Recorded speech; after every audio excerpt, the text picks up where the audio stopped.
अस्सलाम वालेकुम फ्रेंड्स। दोस्तों, यूट्यूब मोनेटाइजेशन के बारे में लोगों की सबसे बड़ी गलतफहमी होती है कि सिर्फ वीडियोस अपलोड करने से चंद व्यूज आ जाएंगे और उससे हमारा चैनल मोनेटाइज हो जाएगा। लेकिन ये हकीकत से बिल्कुल मुख्तलिफ है। यूट्यूब की पॉलिसी बिल्कुल क्लियर है, लेकिन अक्सर क्रिएटर्स को डायरेक्शन का पता नहीं होता और इस वजह से उनको सब्सक्राइबर, वॉच टाइम और मोनेटाइजेशन की उसूल कंफ्यूज कर देती है। अगर आप लोग वाकई अपनी यूट्यूब चैनल को मोनेटाइज करना चाहते हैं, तो आपको हर उस पॉइंट को समझना होगा जो आपकी वॉच टाइम को बढ़ा देता है, कम कर देता है और सिरे से काउंट ही नहीं करता। ये 3 पॉइंट को आप लोगों ने अंडरस्टैंड करना है। अब बात करते हैं यूट्यूब मोनेटाइजेशन की। तो यूट्यूब मोनेटाइजेशन के लिए आपके चैनल पर कम से कम 1000 सब्सक्राइबर और पिछली 365 दिनों में 4000 पब्लिक वॉच टाइम होना चाहिए। यहाँ आप लोग एक लफ्ज़ पर गौर करें, मैंने यूज़ किया है public watch time. Public watch time का मतलब ये है कि सिर्फ उन वीडियोस का वॉच टाइम ही काउंट होगा जो रिव्यू के वक्त आपके चैनल पर पब्लिक हो। आपने जो वीडियो डिलीट किए हैं, प्राइवेट किए हैं या अपने चैनल से अनलिस्ट किए हैं, तो उन वीडियोस का वॉच टाइम काउंट नहीं होगा। यहाँ पर बहुत सारे क्रिएटर्स क्या गलती कर देते हैं कि वो मोनेटाइजेशन के लिए अप्लाई करने से पहले अपने चैनल की सफाई शुरू कर देते हैं और यूँ वो अपना सारा वॉच टाइम डिलीट कर देते हैं। फिर उनका वॉच टाइम काउंट नहीं होता। इसके अलावा एक और गलतफहमी कि लोग समझते हैं कि शॉर्ट्स का वॉच टाइम आपके 4000 वॉच टाइम में इंक्लूड होता है, लेकिन ये बिल्कुल भी नहीं होता। लॉन्ग वीडियोस का मोनेटाइजेशन का अलग क्राइटेरिया है और शॉर्ट्स वीडियोस मोनेटाइजेशन का बिल्कुल अलग क्राइटेरिया है।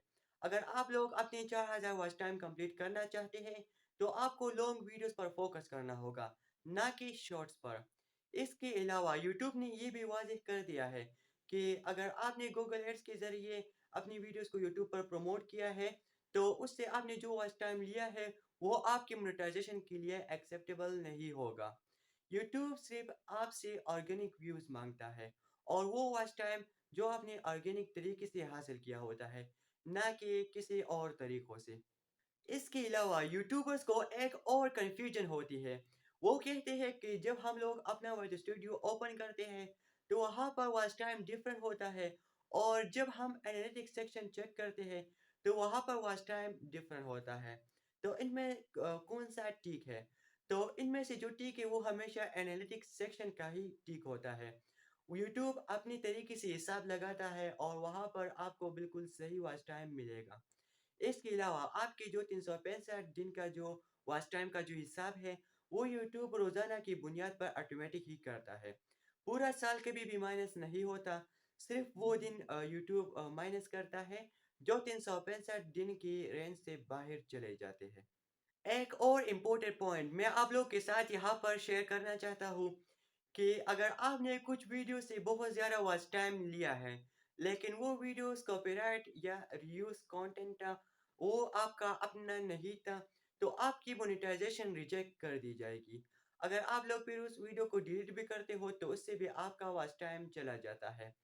तो सिंपल मतलब ये है कि अगर आप किसी और की वीडियोस को अपलोड करते हो और आप लोग ये समझते हो कि इससे आपका चैनल मोनेटाइज हो जाएगा, तो बिल्कुल भी नहीं होगा। आपकी मोनेटाइजेशन रिजेक्ट कर दी जाएगी या बहुत मुश्किल हो जाएगी। आखिर में एक बात याद रखें कि अगर आपने मेहनत किया है, अपनी वीडियोस अपलोड किए हैं और उससे वॉच टाइम लिया है, तो आपका चैनल मोनेटाइज हो जाएगा। लेकिन अगर आपने कोई शॉर्टकट लिया है, कोई और गलत तरीकों से वॉच टाइम को पूरा किया है, तो आपकी मोनेटाइजेशन रिजेक्ट कर दी जाएगी। अपना बहुत बहुत ख्याल रखिएगा। मिलते हैं इंशाल्लाह नेक्स्ट वीडियो में। तब तक के लिए अल्लाह हाफिज़।